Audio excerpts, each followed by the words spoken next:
の世界にも暗闇はある。それを知ってあんたはどうするか。正しい道はわからんでも頑張って探し続けるが、鏡を見てあんたはどんな人になるかよく考えて心を開いて世界を動かすやは人間だけ力合わせて助け合って光を照らそうさあ始めよ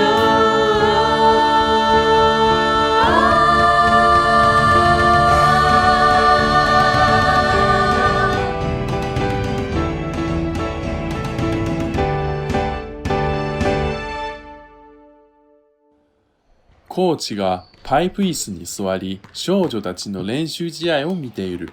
その手に持っているホワイトボードには、白組25点、赤組24点と書かれてある。ボールは今、白組の選手が持っている。赤組の千秋が白組の選手からボールを取る。チームメイトの綾がレイアップができるポジションにいる。白組の選手はボールを取り戻そうとするが、千秋がフェイントしてチームメイトのマリコを押しのけてジャンプシュートを狙う。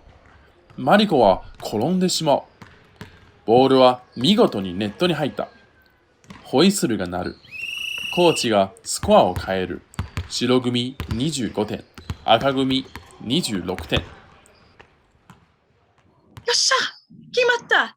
どうよ見たかい今のが白組の選手がマリコを引き起こす。マリちゃん、大丈夫？大丈夫だが大丈夫やき。おっとぶつけてしまった。ごめん。で、千秋、何しようがで、一体。点数を稼ぎゆかやけんど、何をしようように見えたがれ。マリちゃんにぶつけたろ？同じチーム長で。平気やろ？あてはこっとり不利やったが、やけんど。けんどほら、2点やき。これでもう負けんちや。あのさ、自分ばっかはしゃいで、どうするがチームでやりうがで。そうで。でも、一番の前がは、あたしやって、みんなやちしちがやき。自分にスリーポイントシュートができんきって、できるやたしにあったり散らすがはおかしいろ。ああ、もう、あんた、本当に感じ悪い。今度、こらあんたら喧嘩はその辺にしちょき。こっち千秋に個人プレーに走る側はやめて言ってくれん？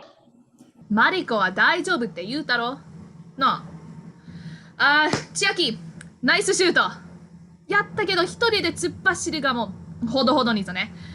さあみんな練習に戻るで。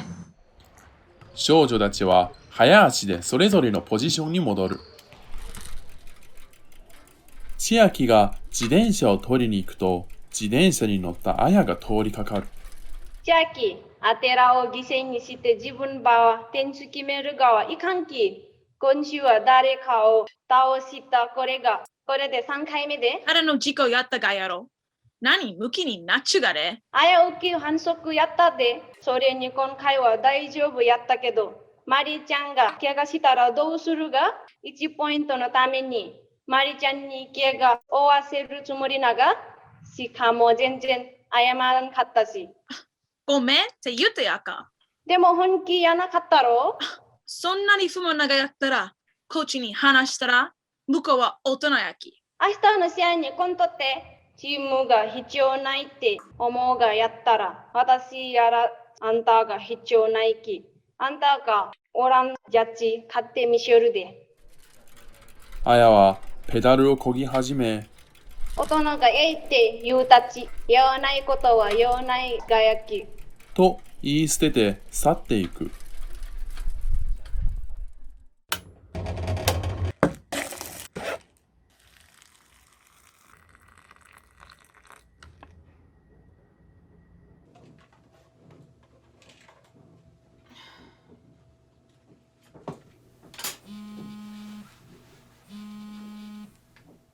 しもし、お母さん、こっちに着いた？今日の花火すごいのがたくさん買ってきたよ。絶対綺麗やき。はよ帰ってきてよ。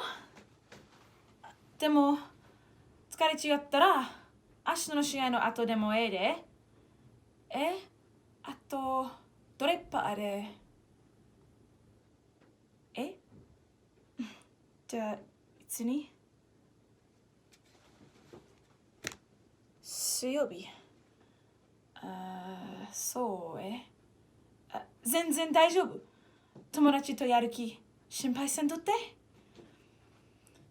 仕事、頑張って。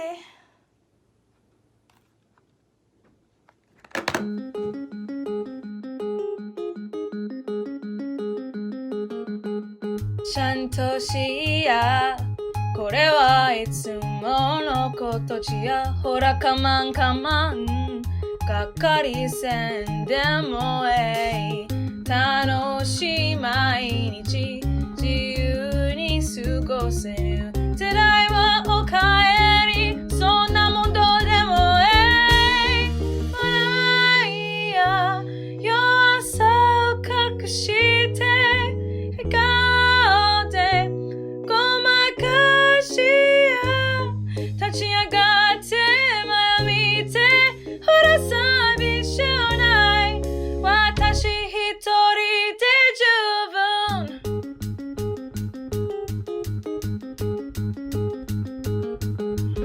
友達たち、そんな足引っ張るだけ飽き、心開いて結局裏切れるだけ。距離を取った方が傷つ感じや、自分の悩みは自分で背負える。笑いや弱さを隠して笑顔でごまかしや、立ち上がって前を見て、ほら寂しくない、私一人で十分。胸を張って背を伸ばして、弱く見られんように。壊れとないなら、自分の身を自分で守る。私は大丈夫。心配はいらんき、一人で歩ける。立ち上がって前を見て、ちっとも寂しくない、矢の気持ちを虹に隠しや、弱いがおたれちゃんに見せないよ。ほら笑いや、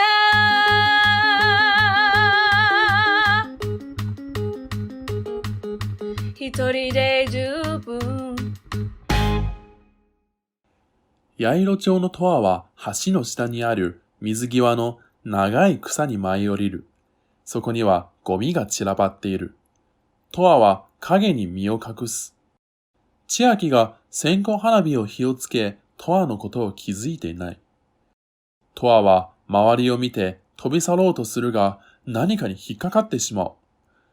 トアの足が古い釣り竿の糸に引っかかり、羽ばたきながら抜け出そうとするが、糸にもっときつく締め付けるだけだった。トアはパニックに陥り、水の中に落ちてしまう。何？小鳥？待ちよって。千秋は水際に駆け寄り、パニックに陥ったトアを拾い上げる。トアは必死に飛び立とうとしている。ちょってよ。千秋は首に巻いたタオルを取り、トアを包む。千秋はトアを片手に持ち、余っている手でトアに巻きつく糸をほどけようとする。もうちょっと。もうちょっと。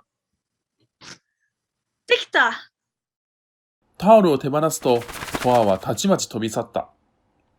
千秋は元にいた場所に戻り、花火をもう一本取り出す。川の向こうには花火を片付けていて、家に帰る準備をしている家族がいる。千秋は一束の花火を丸ごと取り出し、一個の大きい花火にしようとする。すると、戻ってきたがねえ、見てちや。何本作ると思うで。危ない？でも、その方が早いくと思うよな。喋ったそうよ。嘘。私はとはお礼を言いたいがよ。ありがとう助けてくれておまんがおらんかったら私は多分そこで沈んじゃった。感謝しちゅう優しい人間に会うことがめったにないけどおまんが私を助けてくれた。感謝しちゅうこんなちっぽけなこれは夢や。きっと夢を見るがよ、私。くれたおまんが私の命の恩人や。待って驚いていますね。喋れるや命を初めてやけんどこれは夢やない現実や。そう願い事はないろが助けてくれたお礼に願いすぎに案内するで願いすぎ名前の通り願いを叶える次の日です。いや、どうして？だってどの願いでも自分で叶えれる嘘つき言うかもしれんし。嘘じゃないでほんまにどんな願い事でも叶うことができるすき焼き。そう例えばスマホや靴や才能名声力や恋人世界征服。世界征服らするか。いらん。ありがとう。本当に何もいらんきも。近くの戻ったら5分もかからんで。なんだかこれ魔法のもんだよ。言ってみようや。おったどちら様？何それ？本物？落ち着け、ジョーちゃん。あのヤイロチョが欲しいだけやき。さあ、出てこい。つまり隠れちゅつもりながぞ。トアは千秋の髪を力強く引っ張る。二人は門の中に落ちる。うんしゃ！漁師は門に接近するが、門はすでに消えてしまった。漁師がキビスを返すと、足が何かを踏んでしまう。千秋のスマホだった。おっと。こりゃ。漁師はポケットから小さな機械を取り出し、千秋のスマホに当てる。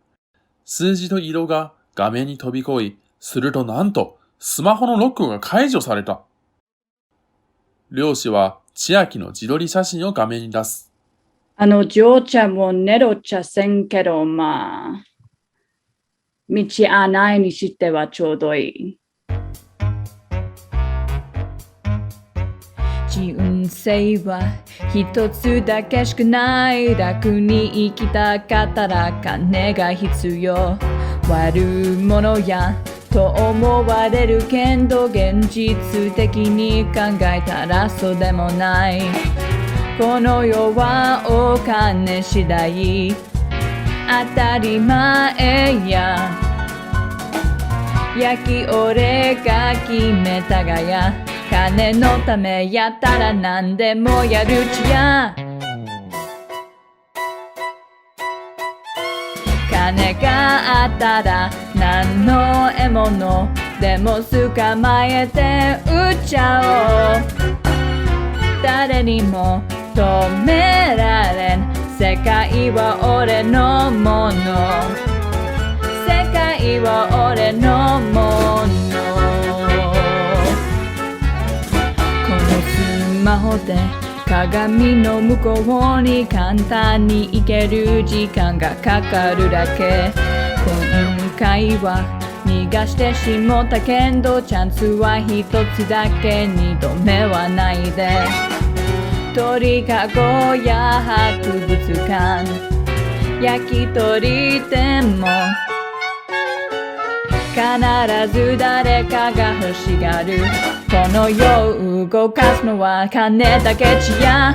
金があったら何の獲物でも捕まえて振っちゃおう。誰にも止められん、世界は俺のもの。この世界は俺のもの。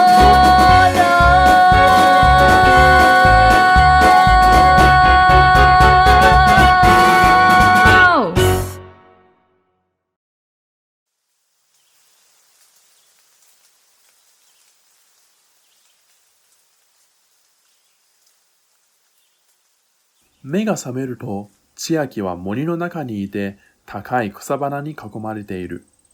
ここ、どこ？早く体を起こそうとするが、すぐさまめまいに襲われる。あれ？スマホない？ポケット、リュック、周りを探し回るが、千秋のスマホはどこにもないのだ。いやいや。スマホないと困るがやけど。お母さんが電話してきたらどうするかで。もう、はよ家に帰らんと。リュックをかづいて素早く立ち上がるが、勢いが強すぎて転びそうになる。千秋は深呼吸をしてから姿勢を整える。よし、大丈夫。どこか道があるはずや。きっと。3匹の猿が大声で笑いながら深い森の中から出てくる。最年長のジャンは千秋に気づき、弟のナルと妹のフィオに合図をする。なあ、お前ら、これ見てみ。なになに？ハガヤ。すみません。邪魔するつもりや。亀？キャッチボール戦？しようしよう。おい、亀さん。ジャンは千秋の肩に腕を回す。俺の弟と妹がキャッチボールしたいがよ。悪いけど、手足を隠しとってくれん？ほんな、投げるとき邪魔せんきよ。ね、でね。前のやつみたいに甲羅を折らないと約束するよ。手足をって、私、亀やない。なんて言った？君って海神だが？じゃあ、手足を隠せんってこと？つまらん。まことすまらん。ちょっと痛い。何言うが？私はウミガメやないの？どう見ても。さよなら。おいおいおい、ちょっと待ってよ。ジャンは千秋のリュックを掴んで彼女を引き戻す。それってつまり、人間？あんた人間だが？本物の人間？亀よのって。人間さん、お名前は？フィオはリュックの中からキーチェーンを見つけ出す。き。じゃあ、これって本物のリュックながでね。コーラやのって。千秋人間？お菓子持ち合わせ？おかしいね。今んとこ死ぬほどミレーが食べたいかよね。ねえ、ミレーある？ラルとフィオはリュックの中身を漁りまくり、千秋はバランスを取るのがやっとだった。ちょっと、何しゅが？へえ、なにこれ？お菓子全然ないや。おいおいおい、あれやか。ラルはリュックからミレーを取り出す。猿たちはミレーを投げ合い始める。ラルフィオ、ほい。ジャンがミレーをラルとフィオに投げ、ラルとフィオはそれを口でキャッチする。もう、いいにして。私も行くき。おいおいおい、ちょっと待ってよ、千秋ちゃん。私帰りたいだけやき。もう行くで。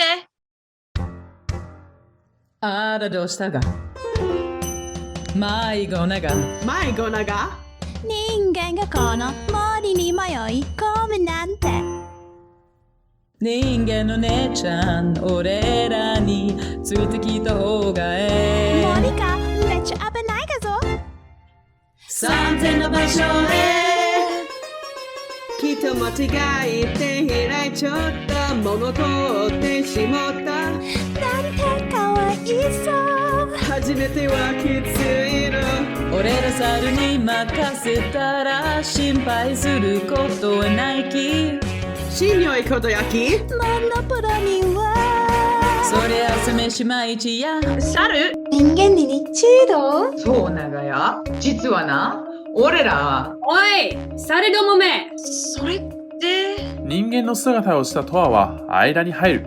いや、小鳥ちゃん、ご機嫌いかが？そうよバントってどうやったか知らんけど私の門をめちゃくちゃにしたのはあんたらやろ人間行くぞ怒りはあるが。あるよ源さんに預けた怒りって光絆結び縁全部同じに目的地につながってくれるやよ。手の方が使いやすいで靴下とかお箸とかピアスとかナルトとかそれ私のこれあんたのやだもういらないあんたら願いすぎの近くに見張りがおったのに5分のはずの仕事があんたらのせいやろ源さんから私の怒りを盗んだがろ5分のはずの旅が何日もかかることになった見張りを変えた方がよかったがやないそうだな我慢てか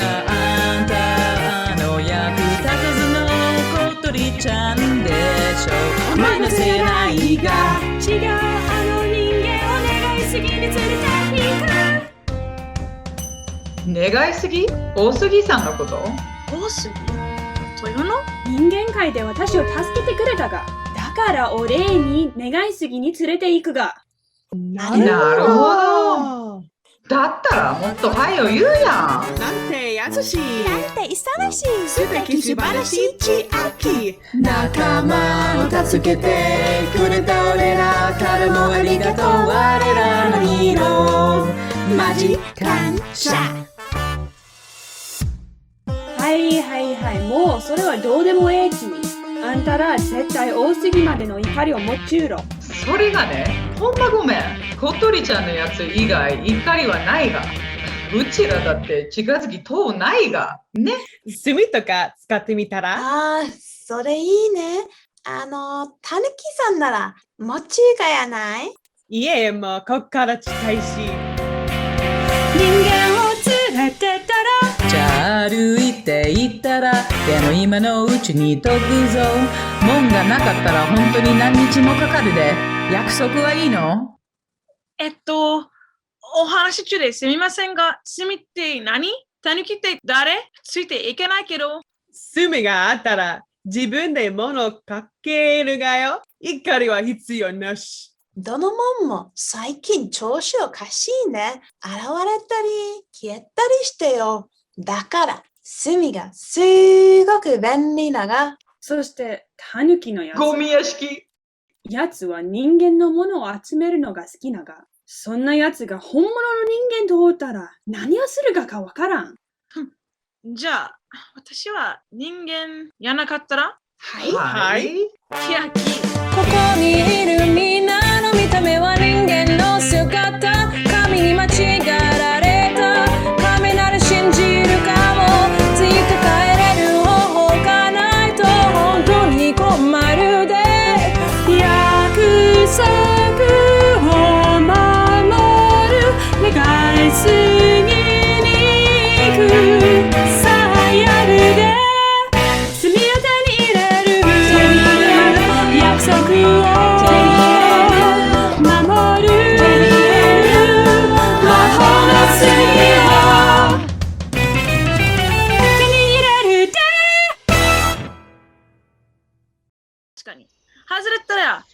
ったかもしれんけど、でもボー千ル入ってやん秋はか。木を見上げながら地面で待っている。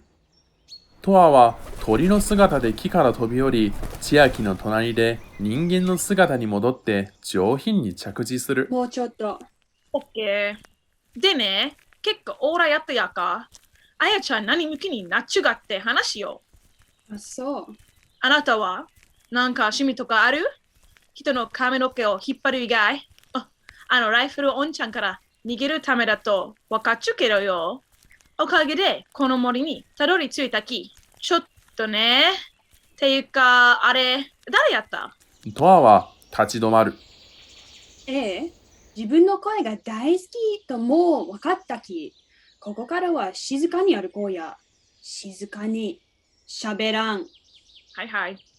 その後ろで千秋がトアに舌を出す。二人はしばらく無言で歩く。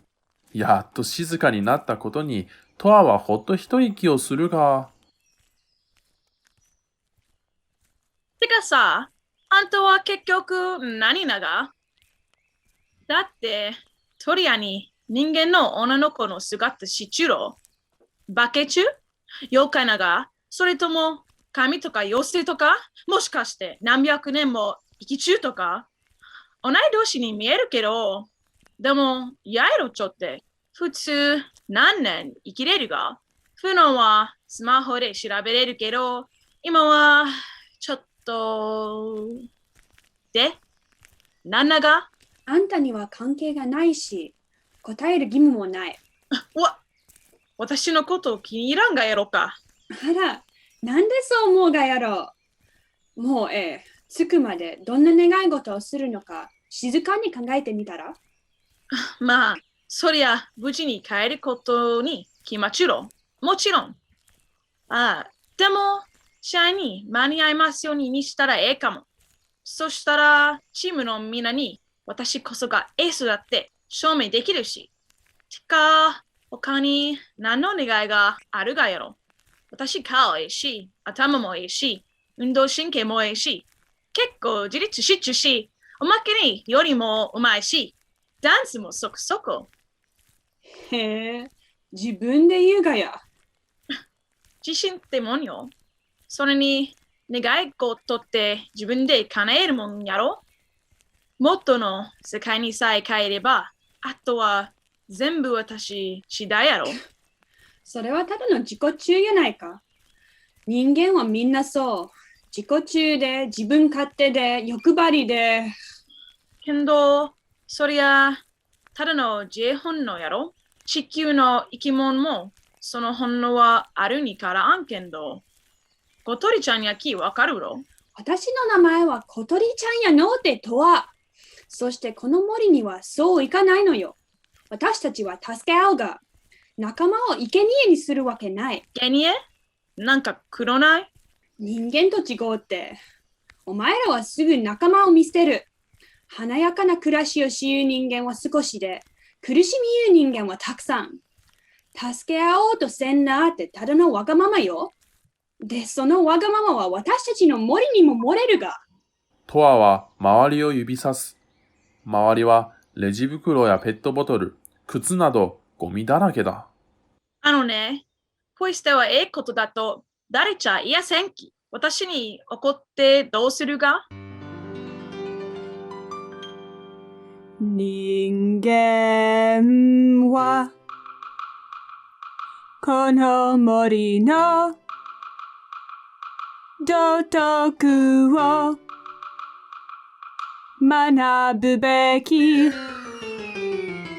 森のより大きな利益のためにどんなに小さても役に立てるはず。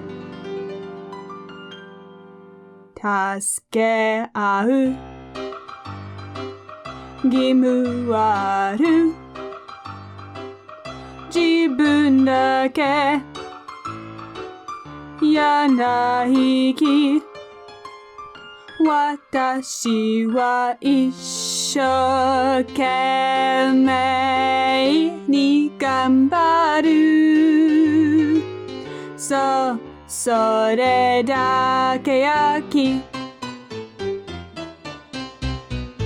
空理想的で素敵やけど現実を見て変えようと思っても何も変わらん他の人より自分のことを大事にする世界は空間変われるか世界が終わりやったら生きているうちに楽しもう嫌なことのすべてを忘れてみよう自分のために生きるだけそうそれだけ焼き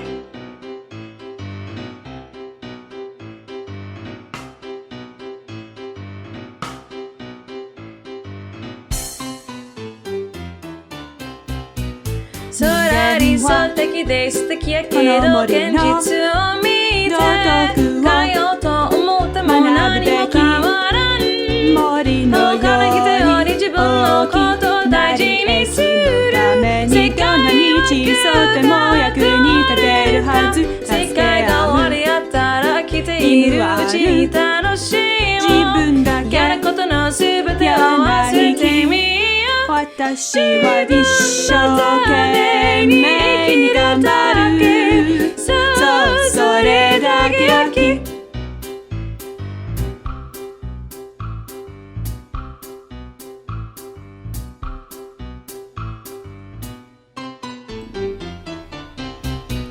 空理想的で素敵やけど現実を見て変えようと思っても何も変わらん森のように大きくなり駅のためにどんなに小さくても役に立てるはず世界が終わりやったら生きているうちに楽しい自分だけ嫌なことのすべてを忘れてみよう私は一生懸命に頑張るそうそれだけ一番は私そうそれだけ何より周りそうそれだけ全然理解できんそうそれだけ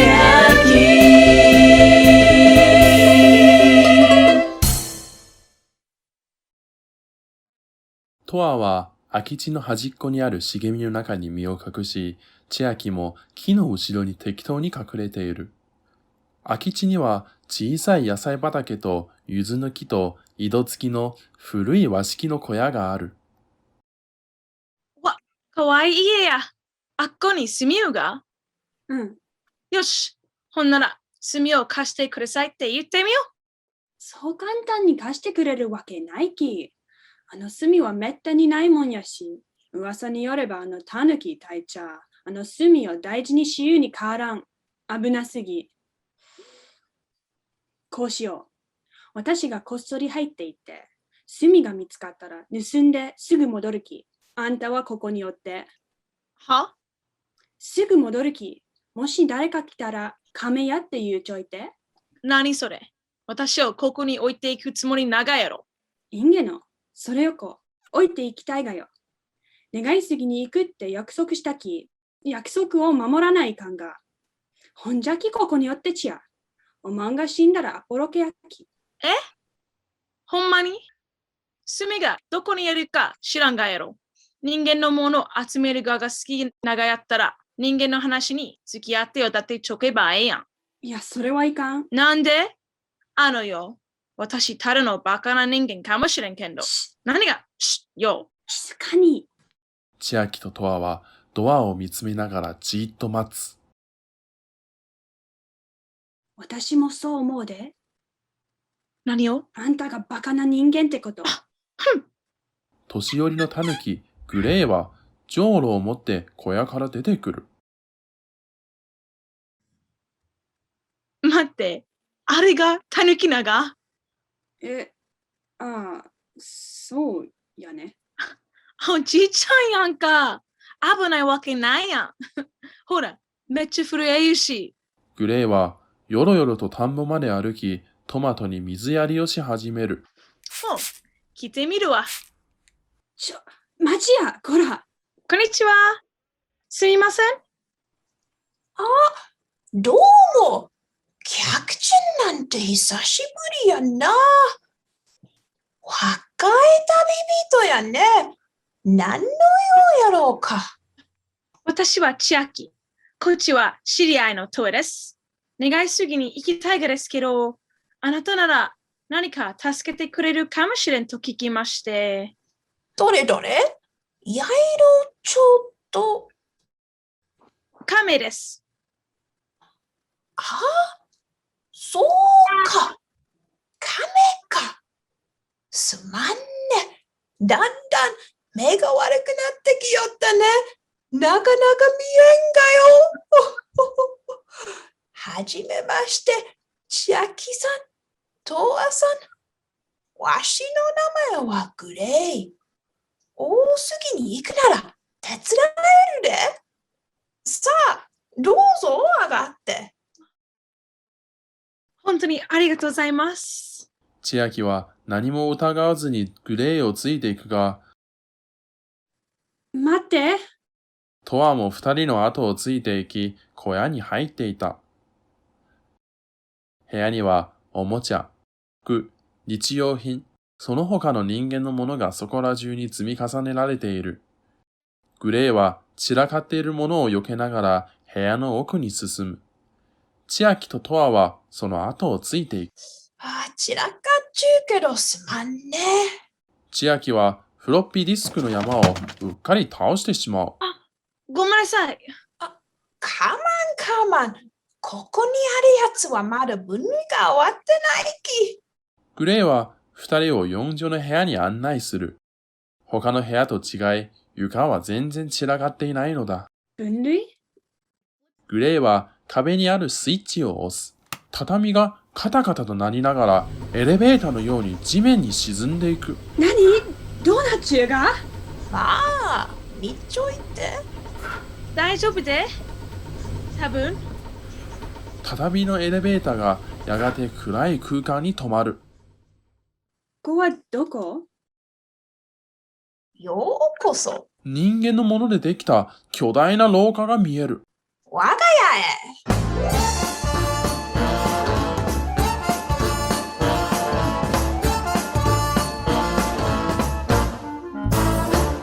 古地上博み高い美術館にもそりゃ結構もなるがしのにゃ負ける。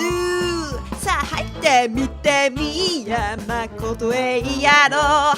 世界のどこにも公開な場所ないぜ。見て新しい友人ほれ人間の宝座ってちやキャンジや足のコレクションあちこち見て何かに歩きほら右な駅足のコレクション鍋なら300箸スプーンとナイフ成功なる子は溶けない色もその中期カツオ人間チャーミュカタフィグアシールドラゴンボール全部よ足のコレクションあららそうやあららひいひあららそうね人間はおもろい見ていたいいつまでも人間は見えないしょうもないものいっぱいやいげでしょうがないこれまだあるぜあちこちにびっくりするものいっぱい足のコレクションページに集めてきた何百年かけてそれぞれが愛しき足の宝物千秋ちととわちゃんよ来てくれたぜ紹介できて嬉しいほらチクと見てみやすべて全部世界一の足のコレクション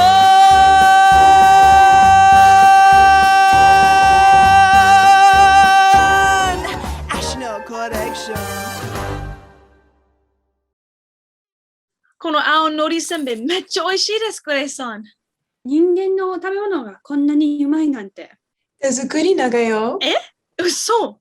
グレイさんが作ったからですか？本当に美味しいです。ありがとう、千秋ちゃん。本当に。これなら100個も余裕ですよ。もうええき。もっと食べや。ほんなら遠慮なく。人間のキッチンに行けるかやったら、レシピを教えてもええかやけんど、あんた、亀やし、青のりに取るのも簡単やん。あれ、あんたってウミガメ？それとも。グレイさん、本当にありがとうございます。お茶とおせんべいをごちそうになりまして。でも、そろそろ出発せんと、日が暮れる前に大杉にたどり着けになります。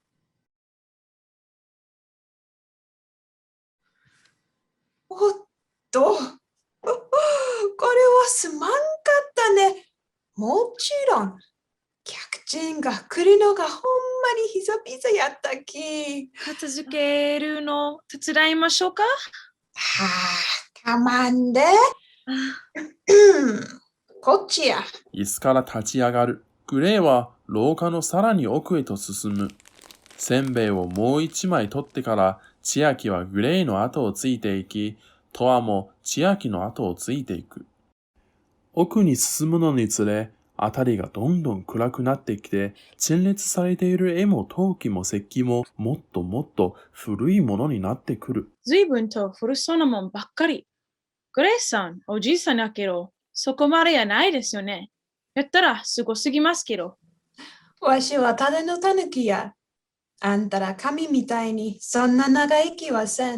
それは、おっと、大丈夫かえ？大丈夫。はい。自分で立てる気。それで、ここって何がですか？そうやね。このコレクションの中心は一番大事で珍しいものを置いちゅう。その中でも一番珍しいもんがあんたらを願いすぎまで導いてくれる。それって、炭よ。それも願いすぎから落ちた枝からできた炭。最初はその一つだけやなかったけんど、もうほとんどなくなってしまったがよ。廊下の一番奥にドアがある。大きな砂浜の絵がかかっている。すごい絵ですね。自分で描いたがよ。グレイが部屋に入り、ドアを押さえて二人が入ってくるのを待っていてくれた。トアの目の前でドアを閉じる。空っぽの部屋の真ん中には展示用のスタンドが置かれ、その上には華やかな箱が置かれている。ここ？この中にあるが？あれ？トアはどこに行った？気にせんといて。だって、さっきまで。スタンドを掴んで何とか体を支えようとする千秋だが、どうやら少し食べ過ぎたね。床に倒れた千秋は箱の中身を見る。中には何もなかった。目が覚めると千秋は大きな鳥かごの中にいる。リュックはどこにもないのだ。鳥かごの中にはベッドとカードテーブルと折りたたみ椅子が置いてあって、なんと本とお風呂もある。千秋はベッドから降り、鳥かごのドアを調べるが、何かの装置がかかっていてロックされている。鳥かごは広々とした灰色の部屋のど真ん中にある。鳥かごのドアの横には机と2000年代を思い出させるようなレトロなコントロールパネルが置いてある。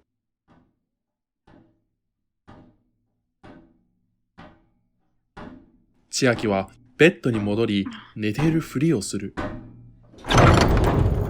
おはよう。もう起きちゅうろ、千秋ちゃん。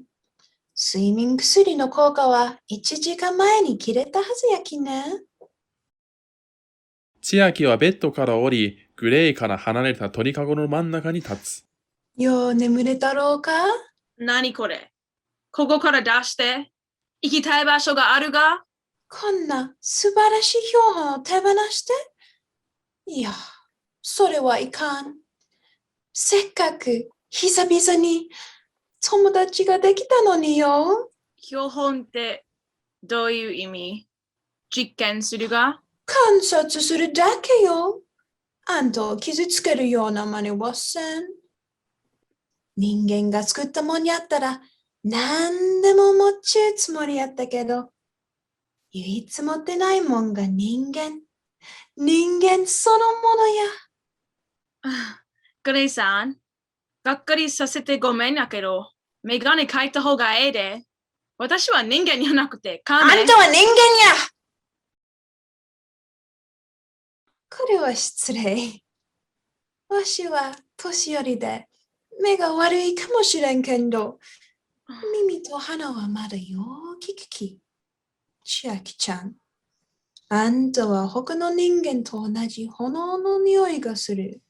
グレイはゆっくりと鳥かごの周りを歩き回る。あんたも大切な匂いしゆうけんど。わしのコレクションに入れたい人間はあんたが初めてやない。けんど、前の子が死んでからもう何年も経ったきね。わしも自分で人間を連れてこれるほど若くないき。やき、あんたがここに来たとき、とっぱ嬉しかったか。想像を作ろう。お友達の小鳥ちゃんは不機嫌みたいやったけんど、無理もないわ。とはどこなが？心配らん。あの鳥は大丈夫。遠くの砂浜に送ってあげただけ。せんべいは一つしか食べんかったき、あんたみたいに寝落ちしてないと思うで。仲悪いと思いよったけど、違った？まあ、友達とは言わんね。扉の絵、もんやったでね。賢い子やね。本来なら空気の中で永遠の書いて行きたい場所に行けるかやけど、いろいろ試してみたかよ。絵は結構大きかったね。まだ残っちが、箱は空っぽやったけど。鳥かごのドアの前に立ち止まり、グレイは千秋の目の前で自分のポケットから長い紐で結ばれた墨を取り出す。確かに随分使ってきた。だからもう緊急時にだけ。あ、そう。けど、なんで見せてくれたが？これでどこにいるかわかったやん。逃げれるわけないの。グレイは墨のペンダントを首にかける。3時間したら晩ご飯持って戻ってくるき。カレーライスが好きやとええけんど。千秋は柵を揺さぶってから鳥かごの中にあるものを見渡してみる。3時間。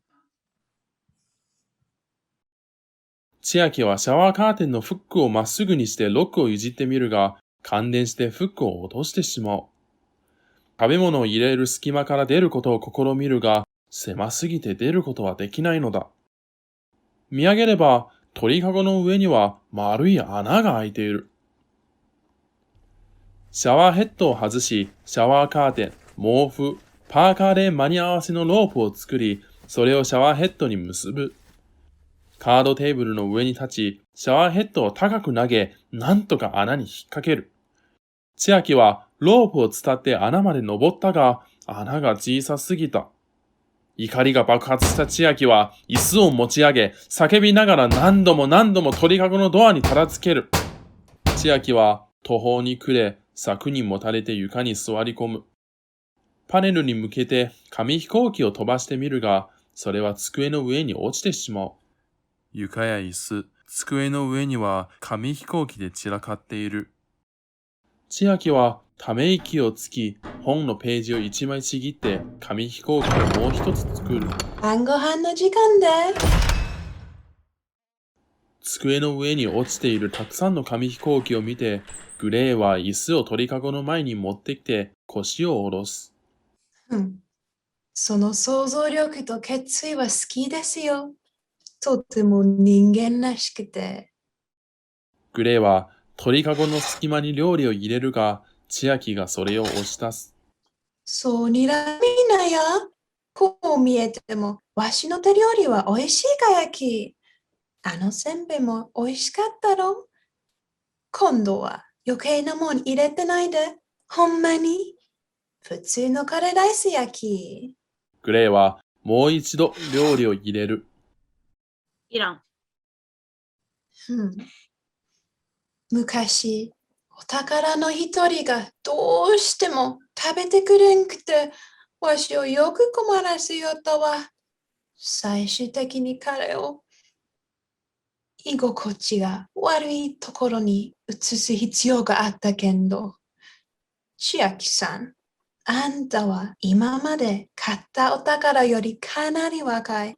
病気にならん限り、最後に息を引き取るまで買うつもりや。あんたはここで何十年もおるがやき、さっさと慣れた方がええで。その方が楽やろう。絶対ここから出る。出れるわけない。誰かが助けに来てくれる。誰が？マ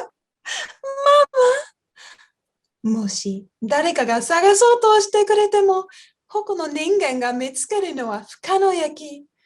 ここから脱出する唯一のチャンスはあの小鳥ちゃんやけど。小鳥ちゃんじゃなくて、トワ。あんたを捨ててほっとほしいと思うで。恨みと軽蔑の匂いがすごかったき。絶対に来んと思うけんど、もし助けに来たとしても、この部屋が見つかる前に迷路で迷子になって死ぬ。そしたら、もう一つのコレクションに追加できるわ。もう一つの？さあ食べや。冷めてしまうで。椅子を元の場所に戻し、また部屋を後にする。川辺の大きな石に人間の姿をしたイノシシと山椒魚が座り、ピンクとオレンジ色の空に見とれている。すみません。わあ、ちょっと何するがで。ごめんちや、急いじゅうがよ。近くの門はどこ？誰か知りたいが？お願い、もう時間がないが。川の上流にはあるで。まだ開いちゅう角がわからんけど、さっきは開いちょったで。川の上流？山物木の隣。上流、山桃の木やね。ありがとう。何？さっきの川。さあ。机の後ろに小さい門が開き、その中から鳥の姿をしたトアが飛び出す。机の周りをこっそりと覗いてみたが、部屋の中には誰もいなかった。千秋？人間の姿に変身し、辺りを見回す。大きな部屋の中には骸骨がたくさん飾ってある。本棚には人間の骸骨がガラスのショーケースに入れられて飾ってあり、天井から鳥やイルカ、亀、鹿などの骸骨がぶら下がっている。トアは机の上にある千秋のリュックに気づき、サイドポケットに中をチェックする。ピアスはまだ中にあった。どこなが？トアは出口に向かおうとする。とその時、本棚の後ろからだ。調べたら小さいスイッチを見つけた。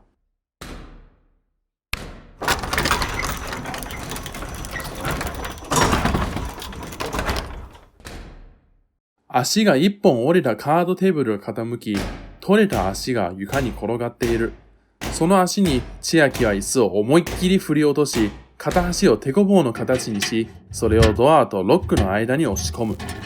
千秋は力を振り絞って引っ張ってみたのだが、ドアは1ミリしか開かなかった。千秋は床に尻餅をつき、テーブルに頭を打つ。痛い。頭に怪我はないかを確認してから、千秋は再び立ち上がって深呼吸をする。しっかりしいや。やがて前を見て、ほら怖くない。私一人で十分。千秋とは、ここにおったらいかん。手くれになる前に逃げや。あいつは別のコレクションとかなんとか。さっき見つけたと思う。やったら、はよ逃げんと。あんたを助けに来たかよ、このバカ。えヤキ、あんたをそこから出す方法を教えて。この箱みたいなやつを使うが、機械とかわからんき、教えてくれんと。あとこれ。狭い柵の間から、トアは千秋にリュックを渡す。ありがとう。ごめんなさい。全部トアの言う通りやった。グレイさんのことも、私のことも、私ただの政権知らずで、まだまだ子供で、そんな私をどうして助けてくれるが。急に悟ったみたいで偉いけど、今は。ヤキ、トア逃げて。捕まえられた側、私自身のせいやき。トアも捕まえられたら、自分でこの目にお互い焼き、自分で何とかする。あいつを信用できると思った。騙されても悪くないわい。騙した方が悪いがやき。わかっちゅう。私やって経験したことあるき。わかっちゅう。ごめん。我慢。許すき。さあ、ここから出す方法を教えて。ドキュメント、ピクチャー、トロフィー、ゴミ箱。待って。トロフィーをクリックして。クリック？押して。いや、マウス使わんといかんて。マウスって何？そこ。実家カレッジやつの右側にあるろ。ちょっと丸くて白いやつ。これ？それ。じゃあ。いや、元に戻して。そのまま。で、マウスを動かして。違う。画面見ながらやって。うわ、矢印が動いた。よし。マウスを動かしたら、その矢印が動くキー。次は矢印を動かして、トロフィーの絵の上に重なるようにして。できた。じゃあ、矢印をトロフィーの上に置いたままマウスの左ボタンを2回押すが、人差し指の下で、わかった？ごめん。2回早く。新しい絵がある。ローディング中っていう長方形が。待って。新しい絵。真ん中に丸が多少あって、いっぱい。ちょっと待ってや。これ、地上絵の穴や。昇降機。で、ここは私らがせんべいを食べた場所やろ。ここは私が入ってきたところやろ。じゃあ、これや。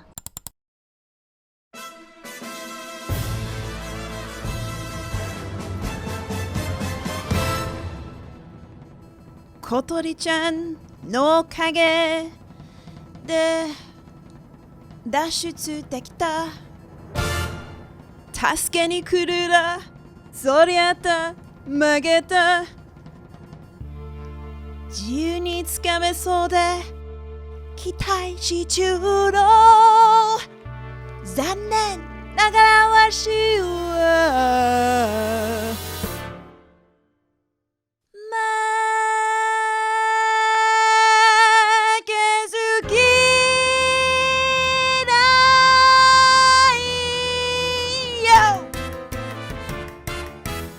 まさかの力に駆られると思ったが隅をもう中側このわしを罠も追い中しびっくりする間にいっぱいパン捕まえたら手は緩めん。人間っていうかはおもろい生き物。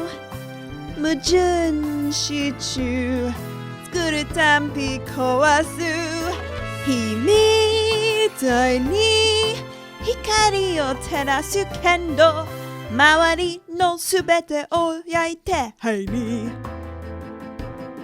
する逃がすわけがない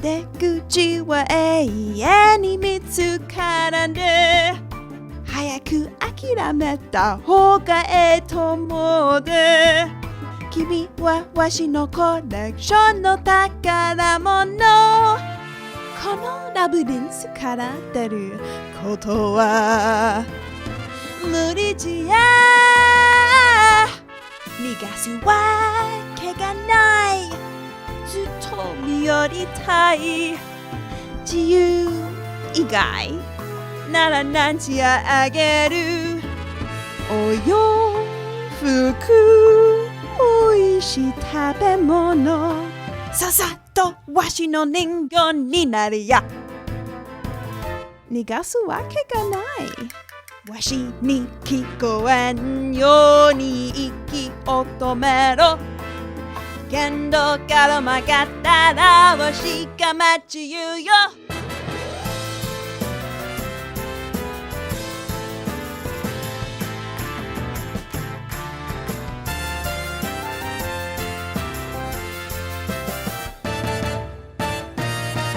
人間優雅は欠点はあるけど成長する可能性もあるバカなこと私たちはただのものやない人の気を散らさな新しい友人にがすわ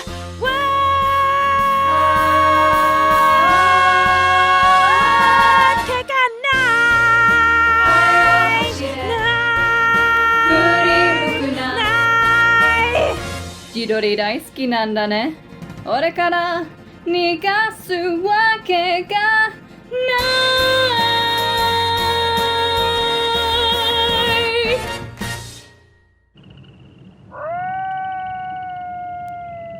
乾燥した地面がひび割れ木々が枯れている真っ暗な空から灰が静かに降っている千秋は地面に転び持っていた炭を落とす頭上で開いた門が消える炭を拾い千秋は立ち上がるとはどこながここ数メートル離れたところでトアは腕を押さえてしゃがみ込んでいるいや腕ではない翼に戻っているとは千秋はトアに駆け寄りそばでひざまずく傷口から流れる血にトアの指が赤く染まっているやばいしっかりしいや千秋は必死にポケットからハンカチを取り出しそれをトアの傷口に当てて両手で力強く押さえるしっかり押さえな応急処置ならちょっとわかるでほんのちょっとやけど私ここにおったらいかん千秋私おったらいかんいかんと私消えてしまう待ってまず出血を止めんとね落ち着いて深呼吸深呼吸しよう息をゆっくり吸って吐いてほらね一緒にやろう吸って吐いてそうその調子そのまま続けてや手当てをしてみるけど一旦手を外さんとここをギュッと押さえれるできる千秋はトアから両手を離しハンカチや川で使った時のタオルパーカーの紐など手元にあるもので簡単な包帯を作るよし終わったでありがとうここはどこなが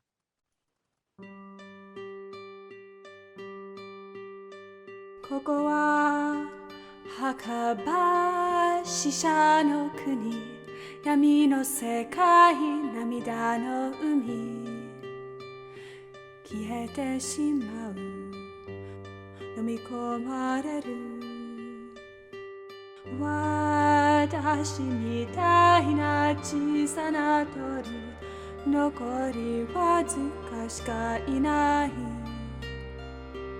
消えてしまう飲み込まれる毎日森が小さなる仲間たちが消えていくたくさんの木が切り倒される人は私も消えるもうこれ以上ここに寄ったら帰れなるけどないここから出る消えさせんき約束する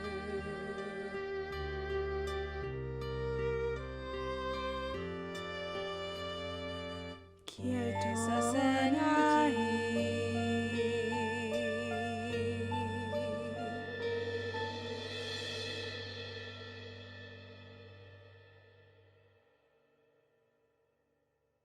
千秋とトアは岸に沿って歩く。隅を手のひらにトアが手を差し出す。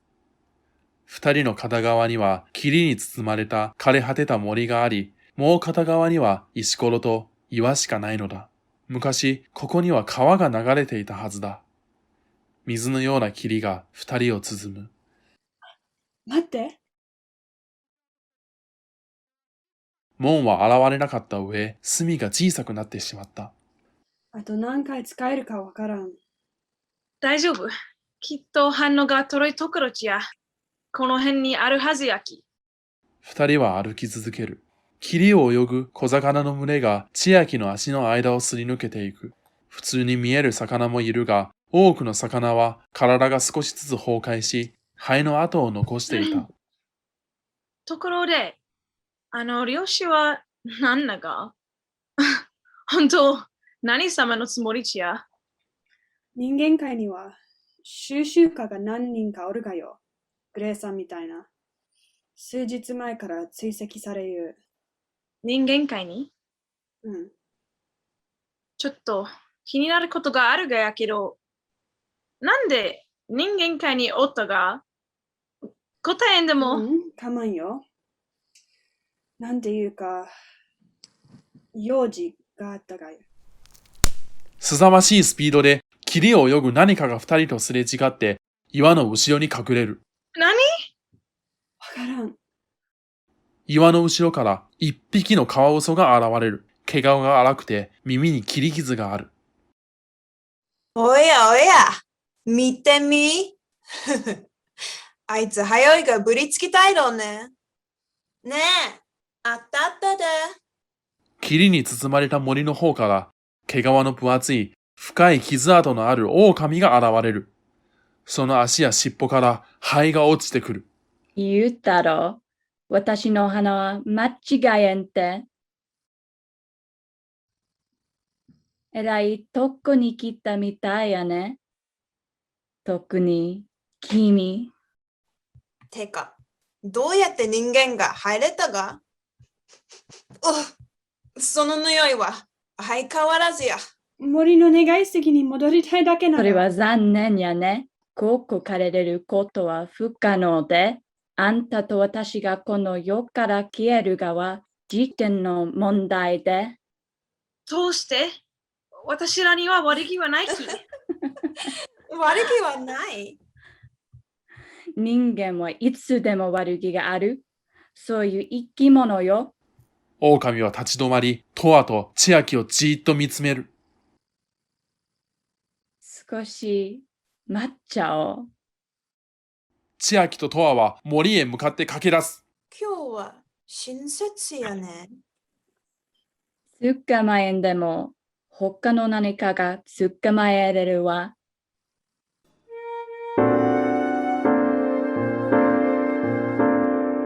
一緒に遊ばん人間の小瓶子一緒に踊ろうかわいい小瓶子仲良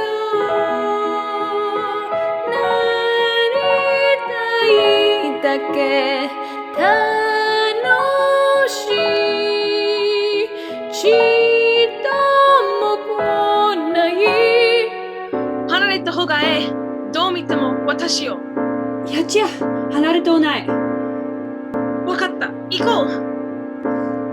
一緒に遊ばん人間のコビンス一緒に踊ろうかわいい俺らと仲良く仲良なりたいだけ楽しいきっと来ない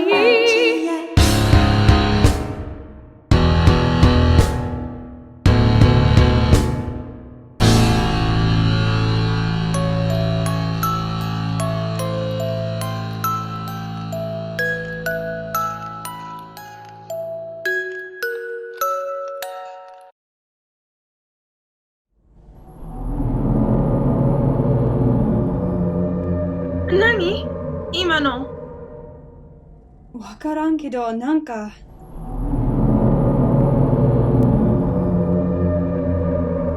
近い。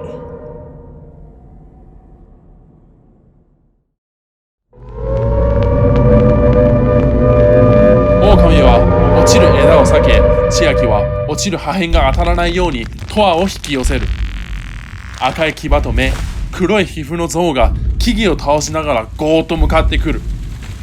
狼がカワウソを放り投げてその場から離れさせる。はよ行けカワウソは地面に落ちる前に霧を泳ぎ、狼と共にその場から撤退する。人間は残りの時間でめちゃくちゃ怒っちゅうぞと叩くつもりはない。それで残りの時間は僕と過ごしたいってこと？うるさい。狼とカワウソが霧の中へ逃げていき、灰の跡を宙に残す。追い詰められた千秋と永遠にゆっくりと迫り来る象の赤く輝く瞳が二人を見下ろす。象が顔を二人に近寄せる。象の目が澄んだ茶色に変わり、先ほど赤い光を放った牙の眩しさが弱まる。子供が行っていい場所ではない。驚かしてごめんなさい。怪我は？象がトアの翼に気づく。その羽の先端は焦げたようになっている。あるみたいね。象は少し後ろに下がり、千秋はトアを立ち上がらせる。ついてきなさい。安全なところへ連れて行く。鼻で枝を払いながら象は森へと進む。やってきた場所はもっと広くて霧も薄くなっている。千秋とトアは象の隣を歩いていて、象はそっぽも向かず前を見ている。助けてくれて、おおきに。おきに。いいえ。あたいの名前は千秋。あてとは、お前の名前は？サンジャナ。サンジャナ。あてらは一体どこへ？緑なところ。あそこには狩りや戦いがない。なんで助けてくれる？あなたたちはまだ子供だ。ええものにさせるわけがない。無視はしない。だが、彼女らの苦しみはわかる。どういう意味？狼とカワウソはもう人間界にはおらんが。え？そんなことないよ。いろんなところにおるもん。カワウソのカフェとかもネットで見たし。他の種類はおるけど、さっき出会ったやつらはもう。最後の日本カワウソは高知におった。あてらは今まだこっちにおる？だと思うけど。なるほど。サンジャナって象だよね。私？いいえ、ネズミよ。はい、そうよ。象。じゃあ、なんでこっちにおるが？千秋？ごめんなさい。聞かん方がよかった。ほら。見てごらん。サンジャナは牙を向いて二人に見せる。ハンコ？ハンコっていうのね。この土地にいたのはたまたまよ。いつからここにおるか？日にちを数える太陽がないからわからない。でも、そんなに長くないと思う。で、本当に何も知らん。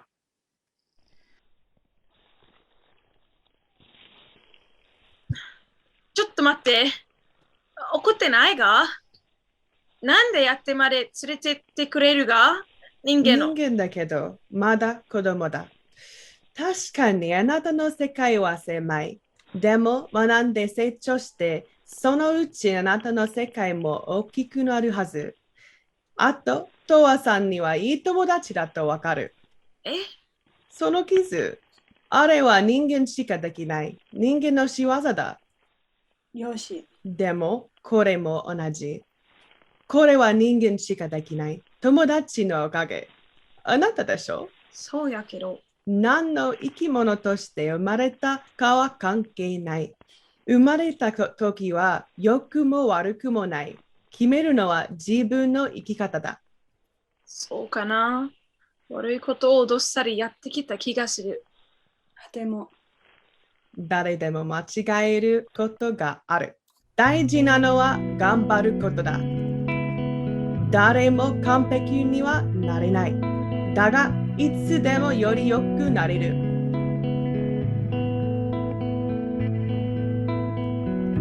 苦しみはどのようにもある。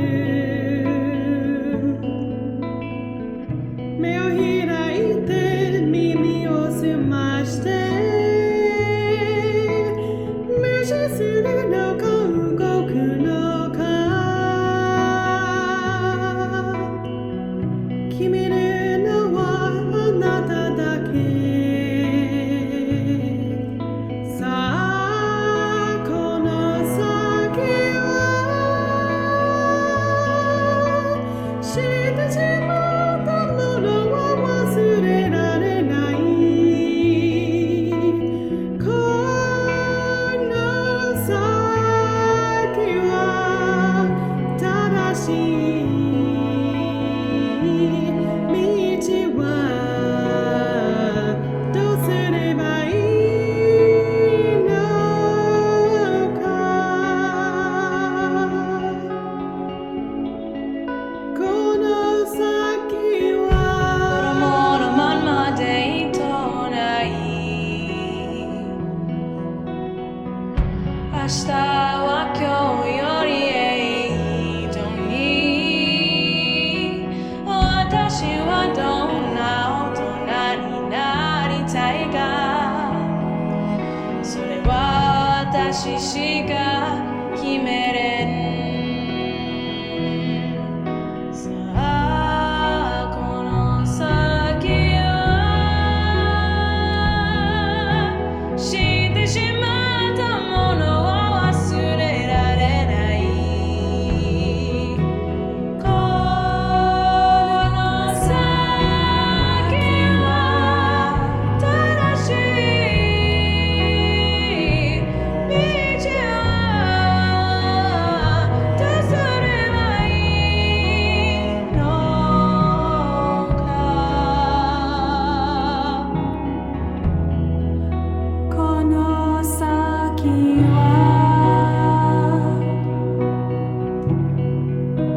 ここ手げにまっことひじって感じがするき。って隅がこれで帰れる。一緒に来た方がええ。それはできない。ここまでだ。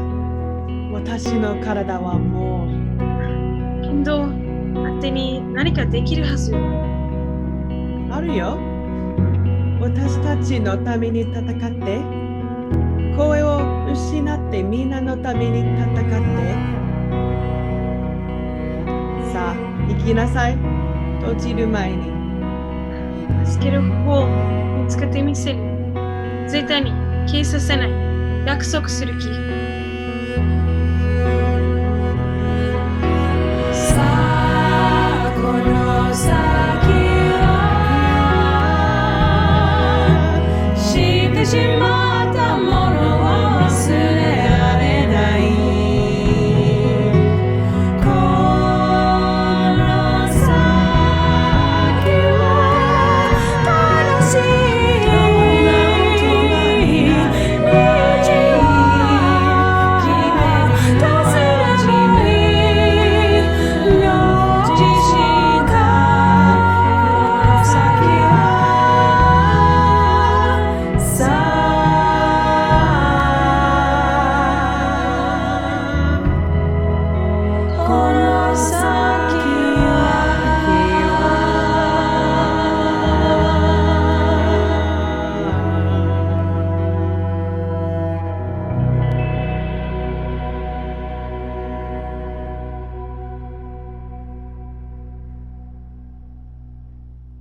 猿の姿をしたジャンは木々の枝にぶら下がれながら逃げている。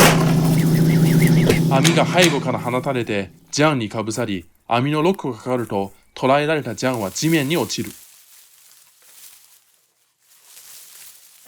話せ、この。やだ。クソヤイロチョの居場所を教えるまではね。お客さんが本当待ちくたびれたがで。ヤイロチョなんか知らん。ふざけんな。おいおいおい。どこにいるか本当に知らんって。他に会ってろ。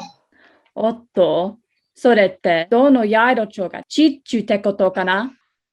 まあ、おまんが知らんなら、他の猿2匹に聞いてもいいけど。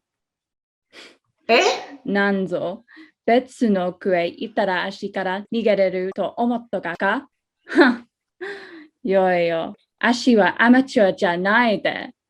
ほんでおまんはなんでお兄ちゃんかえ余計なお世話だ。ラルとフィオを解放しろ。オラが欲しいのは小鳥ちゃんだけ焼き。だからおまんが知っていることを教えてくれたら3人とも逃がしてやるよ。どうエイロ？すまんけど、本当にどこにいるか知らん。漁師は立ち去ろうとする。だけど、行き先がわかる。続けて。人間の大杉さん、願いすぎに連れてる。人間か。シチュー。それでね、俺らがあいつにちょっと悪さをして、怒りを盗んで、俺らのところで入り込んだ。人間が一生だとわかんかったし、まあ急いじゃったから、なんか悪かったと思って。そんなのどっちちえい？願いすぎ？なんだそれ？どこぜよ？けど、大杉さんは今。どこだつたろ？北にある。杉の大杉。人間が夫よとかなんとか呼ぶところぜよ。どうも。漁師はバイクのところへ行く。おい、待って。このまま置いていくつもりか？いや、その網は怒りだ。後で戻る。漁師はバイクに乗る。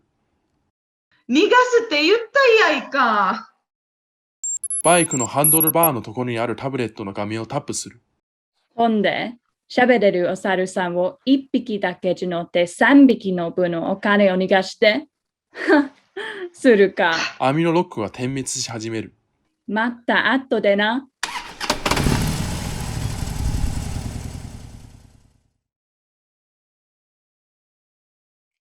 猿の3兄弟に怒りを盗まれだったらもっと早うこれだに。近くにはトアと人間の姿をしているゲンというツキノワグマがいる。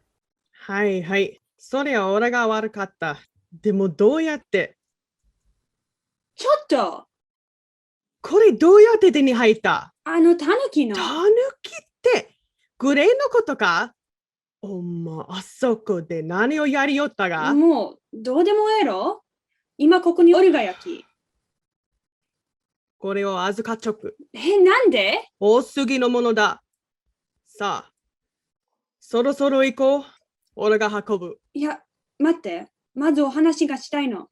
もうすっかり目が覚めているが、千秋は動かずに二人の会話に耳を傾ける。お話？雑草に？おまんバカか？まさかおまん。ゲンさん。ああ、何仲良くなってんだよ。お願い。友達なが。あと、ほら、あんなにぐっすり寝てからどこっちゃに行かんよ。わかった。おおきに。うまくいくがやろうね。二人が森の奥に入って遠くに行ってから、千秋がやっと起き上がる。おかしい。何の話？気になってたまらん。何の雑草？何のこと？林ついていくしかない。何を隠し中が何の秘密？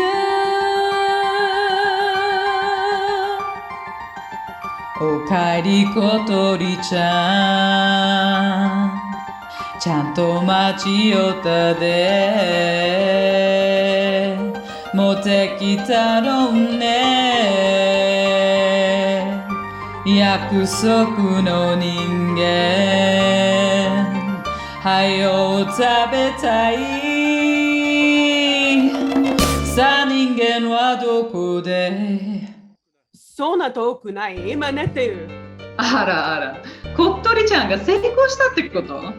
正直できないと思っちゃった。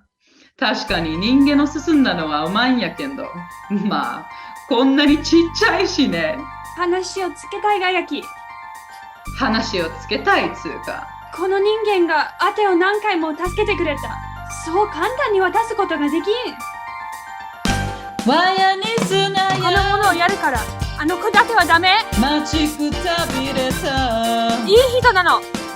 肉の代わりにお願い。あの子は私の友達だよ。大切なおすぎ大杉さんはダメ。人間お願いが欲他の。しいはよ食べたいとは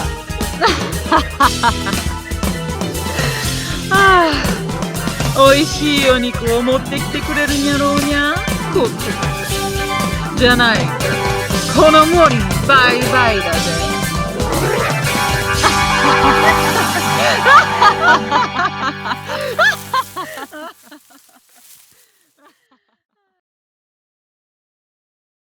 千秋、早く起きてや。今すぐ行かんと。そこには千秋の姿はなかった。とはどうした人間がどこにいたがわからん。ああ、もう先に連れて行ったらよかった。これじゃどこにいるか全くわからん。なあ、とは、あの雑草はすごく怒っているぞ。わかった？オーララを食ってしまうのは時間の問題だ。お前が人間になれなれしくなったせ。危ない！麻酔銃を持った漁師が遠く離れた木々の中で隠れている。よしだ。よしお前漁師を森に入れたか？ごめんなさい。まったく。もういい。その姿だと飛べんろ。オラが時間を稼ぐから、こっから逃げろ。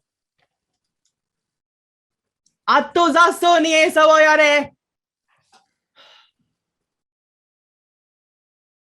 もうほぼないんじゃん。漁師の後ろに門が開き、中からゲンが漁師に飛びかかる。しっかりしいや。千秋は再び走り出す。あったあった。いや、千秋待って。ひたすら走り続ける千秋だが、木の根につまずいてバタンと転がる。いて！千秋、大丈夫？何ね見つかった。当ての怒りが。何？うん、カバンの中に。千秋がカバンのサイドポケットに怒りを見つけ取り出す。本当にごめんなさい。おまんが後を騙したかじゃないが。騙してこのおかしい異次元に連れて行ってめちゃくちゃやばい怪物に食わせようとした。あては餌じゃない。友達だと思っちゃったのに。友達だよ。確かにおまんを騙した。本当にごめんなさい。でも大杉さんが囚われて、漁師も森にまだおるが、あてのせいで森のみんなが危ない。そんなのどうでもええ。お願い。墨を渡して。あては帰る。ごめん、持ってない。嘘やろ。千秋、お願い聞いて。おめでとう、私の負け。帰れんきよかったね。全部初めから嘘やったがや。大杉さんを助けられると信じてしもうたあてはやっぱり一人の方がえい。ついてくかじゃなかった。だって結局裏切れるだけシチュー願いすぎに行こう願いは自分で叶えるもんやき何が友達や食われるだけやきこの嘘をつき誰と約束したか私とじゃないき一人の方が友達はいらんき燃えほどいて一人が大杉さんが死んだらこの森も死ぬ。消えるがごめんゆ立ちたりんきゆるいてなんて言わんきだっておまんも傷つけてしもったでも杉が危ないこれも私のせいこの森を守るもんが囚われた雑草を倒せばみんなが助かるお願い森が消えちゃうもう許さんでいき頼むちや一人じゃできんきもう許さんでいき頼むちや一緒のお願いさあこの先は遠い誰がで正しい道はどこに誰が心を開いて耳を澄まして一人は無理でもきっと二人なら流れきる知恵力を湧いたら何でもできる一緒の方がこの先がどうなっても二人は一緒に一緒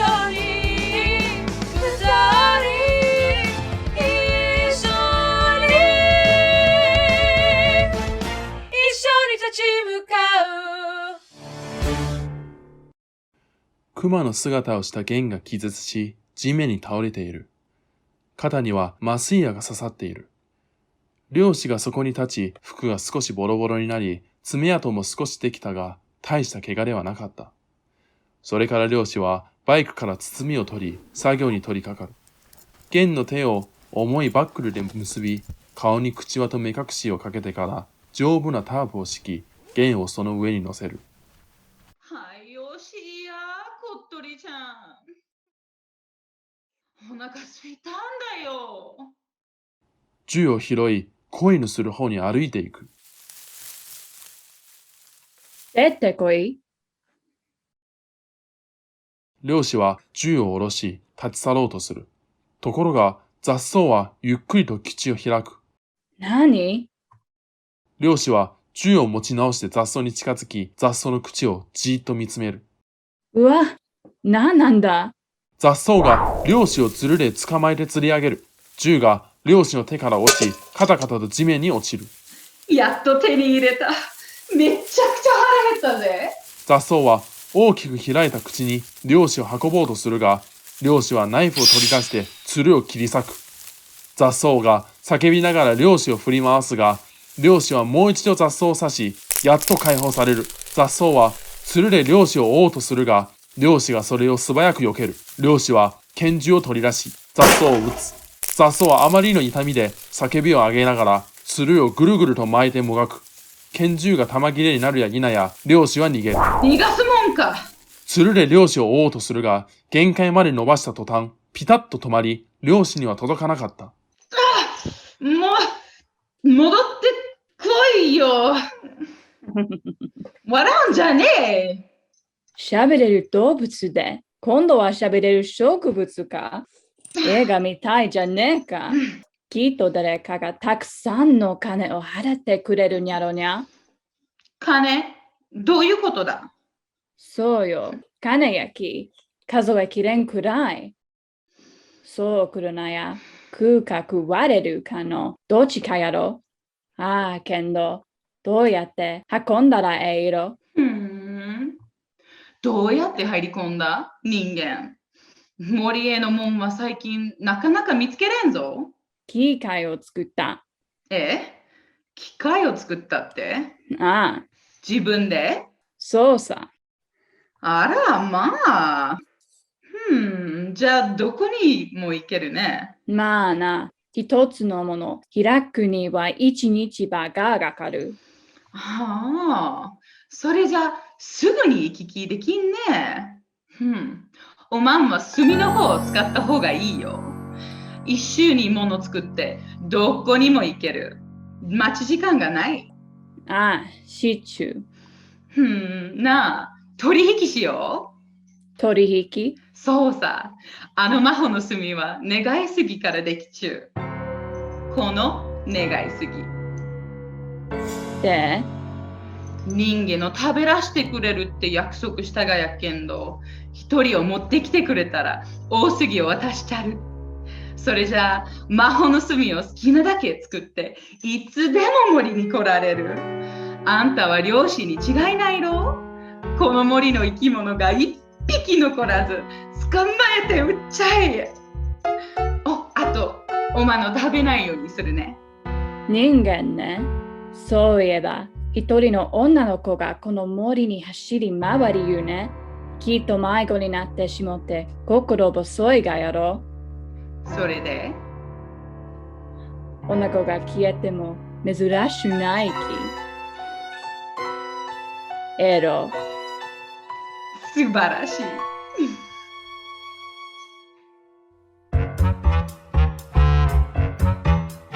何の食えのもらえるが化け物タコを売れる。誰にも止められん世界は君のもの。あの八色蝶、あの月のワグマは俺にとって最高の獲物だ。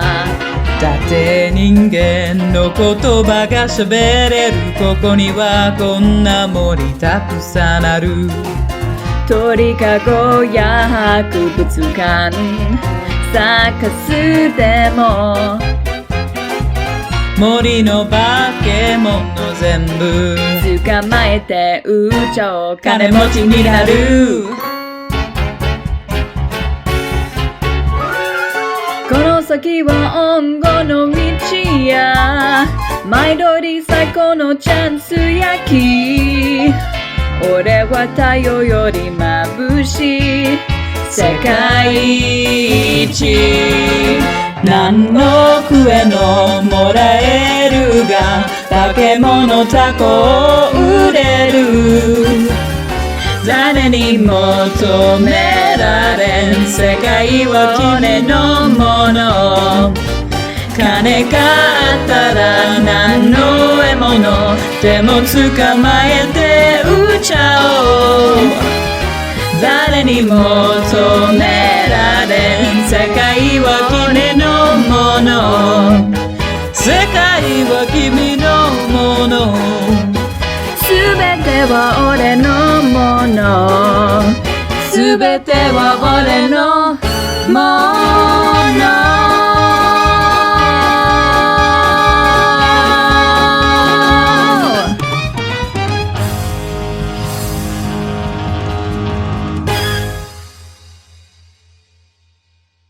漁師が空き地に戻ると、そこにはもうゲンの姿はなくなっていたが、森へと続く跡がある。そう簡単に行くかや。急いで自分のバイクに戻った漁師だが、バイクはすでに壊されていた。GPS タブレットとサドルはどこにもなかったし、タンクの中には泥や枝、落ち葉で詰め込まれている。悪くことしらめ。漁師は座席の下の収納ボックスをチェックする。補充はまだいっぱいある。漁師は手早く必要なものを揃え、麻酔銃を持って後を追う。遠く離れた場所で隠れている千秋は、漁師の動きを静かに見ている。横にはバイクのサドルが置いてある。近くの藪には弦が隠されていて、体を縛り付けるものはもう外されている。門が現れ、翼が泥まみれになったトアが中から出てくる。うちでよかったちや。千秋はサドルを持ち上げる。翼はちょっと待ってないかい？引っかかったろうか。そうにからん。けど、炭は見つからんかったちや。まあ、漁師が通るまで門が開いちょったらええき。足ずりまでにね。ほんなら行くれ。二人は持ち物を地面に捨て、千秋は中から GPS タブレットを見つけ出してトアに渡す。ほい。残りをやってや。一つずつやっていかないかんき。マウスは指で直に座ってみや。うわ、こっちの方が全然楽やいか。よっしゃ。ここにダーツがいっぱいあるけど、銃がないき、撃てんちや。そりゃ眠り薬のことなが、食べさいたらどうなが、グレイさんのせんべいみたいに。それええね。ちょぴっとだけ。けど、どうやったら映画、靴紐で結んだち、ずれ落ちてしまうかもしれんで。はい。これでみんな解放されたはずやき。ナイスやき。とは、怒りやき。はよトアは茂みに飛び込んだ。千秋はネットに捕らえられ、麻酔矢があっちこっちに散らばった。千秋は必死にネットから抜け出そうとする。ちょっと、何するが？漁師が散らばった麻酔矢を麻酔銃とベルトに充填する分だけ拾う。千秋は麻酔矢を取ろうと試みるが、そうはいくかや。漁師がそれを蹴飛ばした。足の道具を盗むちこの悪いことし、我らのせいでどんだけ苦労したかや。麻酔矢はトアが隠れている茂みの近くまで転がってきたが、あと少しで手が届けるところで止まってしまった。出てこや、やいろちょ。おるがやろ。お友達を見捨てたりしやせにゃお。次に連れて行くぜよ。嘘やろ。マジなが？千秋は彼の足を蹴り、放たれた矢が外れた。一方、千秋は漁師の足を必死につかみ、噛みついた。わあ、この。漁師は千秋を蹴飛ばし、彼女に狙いを定める。と、その時、トアは茂みから飛び出し、漁師の背中に飛びついた。矢で漁師を刺そうとするが、漁師がそれをトアの手から叩き落とした。ネットに捕らえられたままの千秋は、矢のところへと転がっていく。漁師は今度、トアに狙いを定めるが、トアは翼で漁師の顔に砂をかけた。トアは翼を思いっきり伸ばし、矢をキャッチする。千秋は漁師の後ろに回り込む。漁師は盛大に転び、トアはその隙に矢を漁師の足に刺す。漁師はトアに向けて銃の撃つが、トアにかすってもしなかった。ナイスシュート。この悪いことした。はあ、もう、待ちく食べれたぜよ。腹ペコ焼き。かすかな光が杉の中で輝いてくる。おっとっとっと、そうはさせんぜよ。雑草がつるで願い杉をきつく締め付けると光は消える。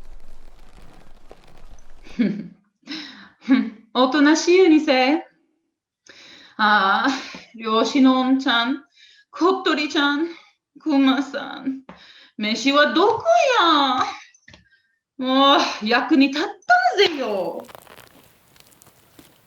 石が木々の中から飛んできて雑草の近くに落ちる。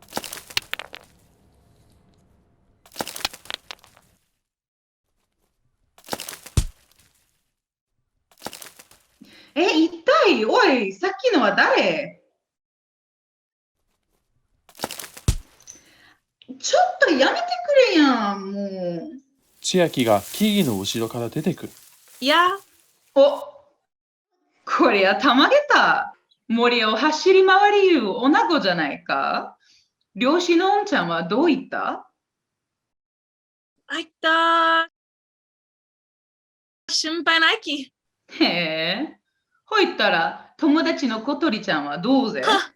友達、ヤイロチョが笑かしなや。3時のやつみたいにお前に食わせるがやったろ。そうかよ。トアのことももうどうでもえき。へえ。空き地の向かい側でトアは漁師の靴を握る。中には矢がいっぱい詰め込まれていて、ゆっくりとつると根を下げながら雑草に近づく。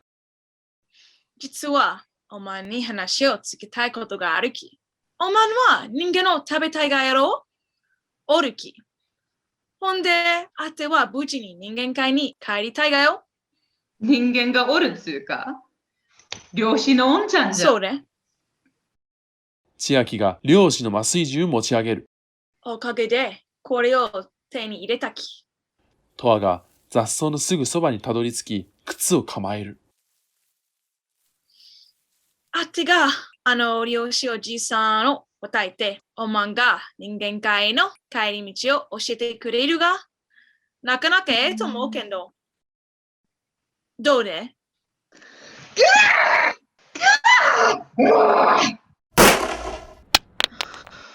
いくた、おいて現実はこがに難しがれ。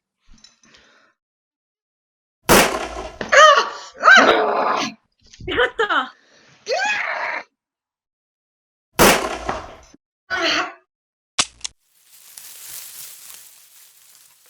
千秋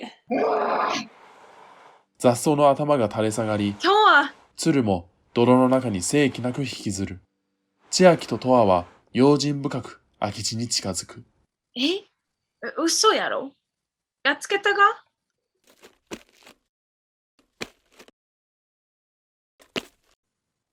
うん。そうみたいで。やった千秋、ありがとうありがとねえねえ、まだ終わってないき。願いすぎからはずさんといかんき。そうやね。けど、どうやってケンさんがおったら早く行くに、強い爪もあるき。あ、漁師の刃物を使えるがやない？それええね。けるにからん。なんちゃって。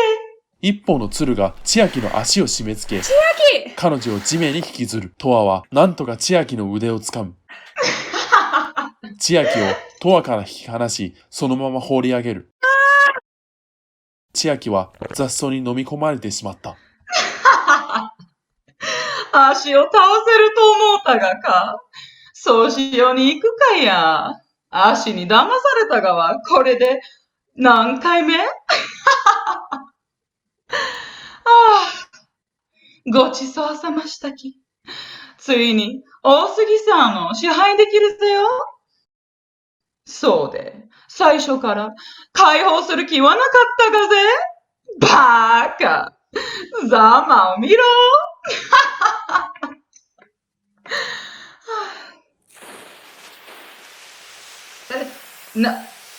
何や、何がどうなっちゅうがや。雑草の口から煙といろんな色の火花が漏れ始める。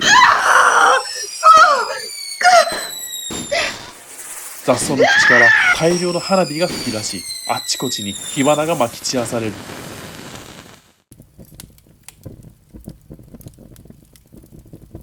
トアは藪の中から顔を出す。雑草の頭があったところから気を失った千秋の体が少しだけ見える。千秋トアは千秋のところに駆け寄る。千秋、聞こえるかい？よかった千秋。うまくいったかい？けど。やっべえ、火事やき。そうで。いかん。火を消さなきゃ。ごめんで、使われんって言われちゃったに。とは、炭は願いすぎからできちがでね。トアは大杉に駆け寄り、千秋もついていく。千秋は燃えているところを踏みつける。一枚の樹皮が落ちてくる。ほとんどが黒く燃やされているが、少しだけ無事な部分がある。お願いやき。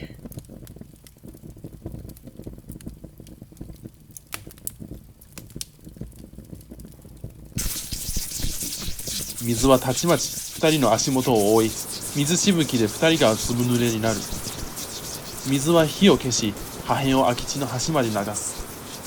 空き地はまだ散らがっているが、火はすべて消された。どこにつながったが？仁淀。お杉は大丈夫なが？わからんき。願いすぎのひびが光り始める。わっ！雑草の体も地面に落ちた破片が徐々に白ばみ、やがて小さな花びらへと散り、トアと千秋の周りに舞い始めた。大杉さん、大丈夫長屋ね。危ない目に合わせてごめんで。助けようとしよっただけやろ。あてのせいやき。違うで。そうじゃないき。大杉さんの傷つけた側あんたじゃない。雑草やき。解放してくれてお礼を言うで。おまさん、人間の子よ。焦げなところで何をしゆうで。どどういったどう切ったらええのかわからんけど、願いはまだ叶えられるがやろか。場合によるで。願いは何で。カバに行ったけど、暗くて、寂しゅうて、残酷なとこやったき。今、あそこに閉じ込められちゅうみんなを解放しちゃりたいが、ほんでもう二度と誰ちゃあんなところに入らんようにしたいき。世界平和と地区と違うけど、似たようなもんじゃき。ほんで、できるろか？平和の願いは昔から叶えちゃったぜ。ほんま？ほんまに？足は願いの半分しか叶えんき。残りはおまんが次第ぜよ。ほいたら、墓場は？安心しや。足はその願いを半分叶えちゃおう。墓場におるみんなの魂を自由にしちゃおう。安らぎと救いを与えちゃおう。これで願いが叶ったぜよ。ありがとうございます。そんで、おまんは？あて？そうよ。森のみんなの安全がええろか？へてから漁師が入ってきちゅうき。漁師かよ。購買のたぬきに届けちゃおう。まっことお似合いぜよ。それって大丈夫なが？許すかは悪事じゃのうて、素直な間違いやき。へてから森の安全やき。その願いはもう自分で叶えたろう。足と森のみんなを救うだがぜ。ほんじゃき、その代わりに。光が消えると、トアの翼が腕に戻った。トアは鳥の姿に変身し、空き地を飛び回る。飛べるで。ありがとう。傷の手当てはぼっちりできちょった。おまんらの治る時間が早うなっただけぜよ。で、もう一つ。これで人間の世界に戻れるぜよ。ありがとうございます。これ、とは逃れね。はい。ええで。もっちょって。これで離れちょってもつながっておれるき。ずっと？ずっとで。やがて千秋は門の向こうに消え、そして門を閉じる。どんな大人になりたいか決める側あんた長よ。悲しみ、寂しさ、辛いことがあってもこの先正しい道一緒に探そう。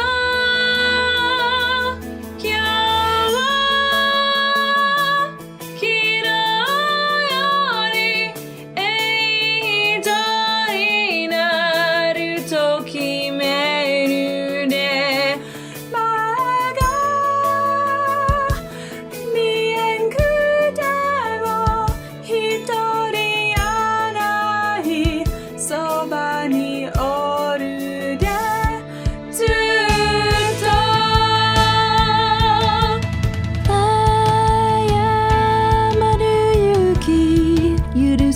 から一生懸命に毎日を重ねていこう。つまずいて転んで間違えることもある。でも立ち上がる一歩ずつ進もう。今日は昨日よりいい人になると決めるで決めよう。闇が光に子供が大人に心を開いて助け合えたらこの世界を変えるで。きっと今日は昨日よりいい人になると決めるで。前が見えなくても一人やないそばにおるでずっと。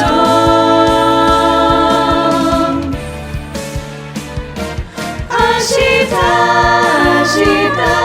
は今日より強い人になると決めよう。前に眩しい未来が待ちゆはず約束する。この先正しい道一緒に探そう。一緒に変えよう世界を。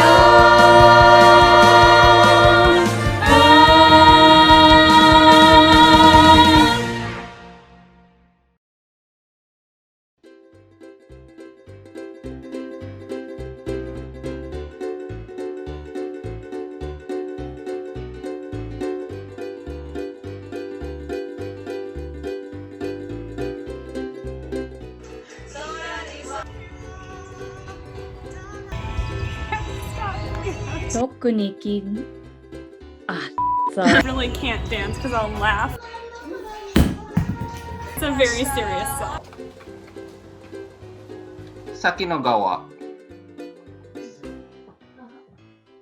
私はいらんきほと思い出。さあ、他にやってる。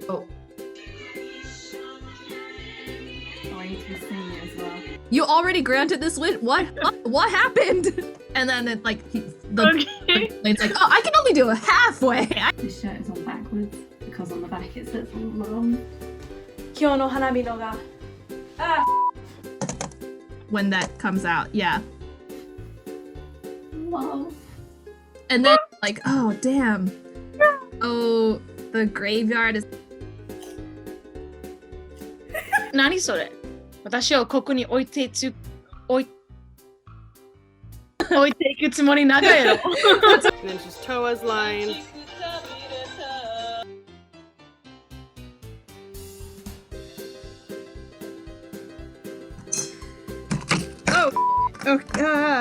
Okay. Poke the berry nose! Poke the berry nose! Down to help.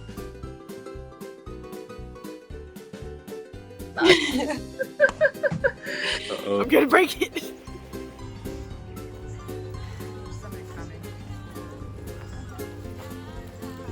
Sona tok. Oh gosh! Commence shenanigans. You're very small, you could get closer. Amazing. Definitely. は